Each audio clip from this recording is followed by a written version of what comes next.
Дорогие мои пенсионеры, студенты, мамы в декрете и работники найма. Я живу в Азербайджане. Буквально вчера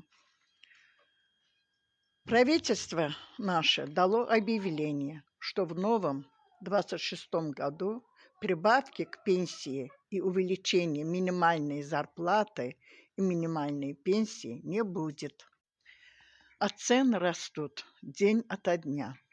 И поэтому искать дополнительный доход в интернете нужно и важно.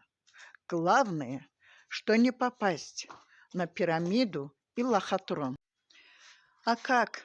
Напишите мне в Телеграм по ссылке в шапке профиля, и я вам объясню, как различить настоящий, честный, легальный проект от пирамиды и лохотрона.